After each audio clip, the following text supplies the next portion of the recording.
तो भाई लोग कैसे हो सारे के सारे। तो मेरा नाम है रोनी। तो आज से हम पढ़ेंगे चैप्टर 2 जिसका नाम है पोलिनोमियर। तो इस चैप्टर का पहला एक्सरसाइज है एक्सरसाइज 2.1 और इस एक्सरसाइज में देखें तो एक ही क्वेश्चन है। तो अभी इस क्वेश्चन को सॉल्व करने से पहले मैं कुछ चीज़ें आपको बताता हूँ। जैसे कि पिछले क्लासेस में आप लोगों ने इस तरीके का एल्जेब्रिक एक्सप्रेशन के बारे में पढ़ा था, जिधर पे क्योंकि इसमें एक ही टर्म है वो है 3x, इसीलिए इसको मोनोमियल बोलते थे। इधर पे दो टर्म है इसीलिए इसको बाइनोमियल बोलते थे, और इसमें 3 टर्म है तो इसीलिए ये ट्राइनोमियल। लेकिन देखें तो ये वाला पोलिनोमियल नहीं है, क्योंकि पोलिनोमियल में वेरिएबल के पावर में हमेशा पॉजिटिव नंबर या फिर 0 होना चाहिए। जैसे कि इधर x के पावर में कुछ नहीं है मतलब 1 है, लेकिन इधर z के पावर में -4 है, इसीलिए ये पोलिनोमियल नहीं हो सकता।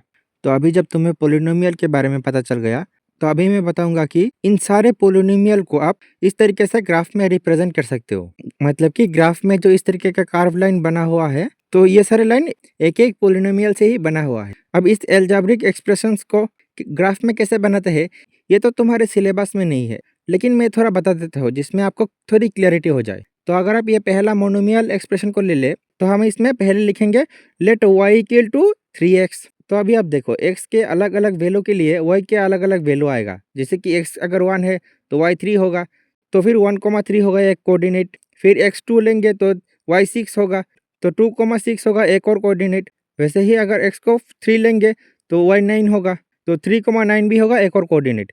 और इन कोऑर्डिनेट्स को जैसे कि x एक्सिस में 1 और y एक्सिस में 3 ये वाला पॉइंट, और दूसरा कोऑर्डिनेट x एक्सिस में 2 और y एक्सिस में 6, और तीसरा कोऑर्डिनेट x एक्सिस में 3 और y एक्सिस में 9। तो अब जब हम इस तरीके का बहुत सारे पॉइंट लेंगे और इन पॉइंट को ज्वाइन कर देंगे तो देखो हमें ये वाला लाइन मिलेगा।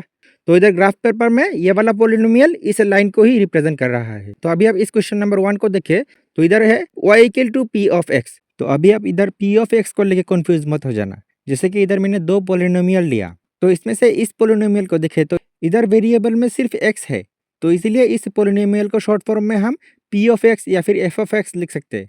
वैसे ही देखें तो इधर वेरिएबल दो है x और y, तो इधर इस पोलिनोमियल को शॉर्ट फॉर्म में हम p ऑफ x, y या फिर f ऑफ x, y। तो जब भी क्वेश्चन में पोलिनोमियल का ज़रूरत नहीं है तब पोलिनोमियल को शॉर्ट फॉर्म में इस तरीके से लिखा जाता है। अभी जैसे कि इस क्वेश्चन में देखें तो इधर इस क्वेश्चन सॉल्व करने में हमें इन कर्व लाइंस का पोलिनोमियल जानने की ज़रूरत नहीं, तो इसीलिए पोलिनोमियल को इन लोगों ने शॉर्ट फॉर्म में p ऑफ x लिख दिया। तो अब इस क्वेश्चन में बताया गया है the graph of y equal to p of x are given in the following figure. तो देखें तो पार्ट 1 में ये वाला फिगर, पार्ट 2 में ये वाला फिगर, पार्ट 3 में ये वाला figure for some polynomials p of x। तो इधर क्योंकि इन कर्व लाइन का पोलिनोमियल जानने की ज़रूरत नहीं है तो इसीलिए इधर p ऑफ x लिख दिया। फिर हमें बताया गया है find the zeros of p of x in each case. तो इधर पहले पार्ट में देखो हमें क्वेश्चन में दिया हुआ है ये वाला ग्राफ का पोलिनोमियल है p ऑफ x, और p ऑफ x y का इक्वल है। तो अगर p ऑफ x 0 होगा तो y इक्वल टू 0 होना चाहिए। तो अभी ग्राफ में देखें तो y इक्वल टू 0 कहाँ है, यहाँ पर है। वैसे देखें तो ये वाला पॉइंट में भी y इक्वल टू 0 ही है, क्योंकि y का कोई वैल्यू होता अगर ये पॉइंट ऊपर होता या फिर नीचे होता। तो इस तरीके से देखें तो एक्स एक्सिस में जितने भी पॉइंट है सारे ही पॉइंट में y इक्वल टू 0 है। तो इधर इस ग्राफ का अगर कोई पॉइंट एक्स एक्सिस में टच करता तो तभी p of x is equal to 0 होता। तो इधर हम पार्ट 1 के आंसर में लिखेंगे since the graph of p of x does not cut the x axis so there will be no number of zeros of p of x। वैसे part 2 में देखें तो ये वाला ग्राफ इस वाले पॉइंट में x एक्सिस को कट कर रहा है, तो लिख देंगे since the graph p of x cut the x axis at one point so there will be one number of zeros of p of x। वैसे इसके पार्ट 3 में देखें तो ये वाला ग्राफ इस पॉइंट पे और इस पॉइंट पे कट कर रहा है। तो पार्ट 3 के आंसर में लिखेंगे since the graph p of x cut the x axis at 3 point so there will be 3 number of zeros of p of x। उसके बाद है इस क्वेश्चन का पार्ट 4, पार्ट 5।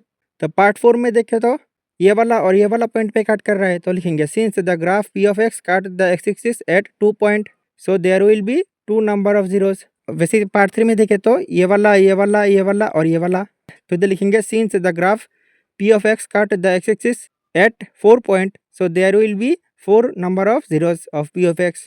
फिर इसके पार्ट 5 में लिखेंगे since the graph p of x cut the x-axis at 3 point so there will be 3 number of zeros।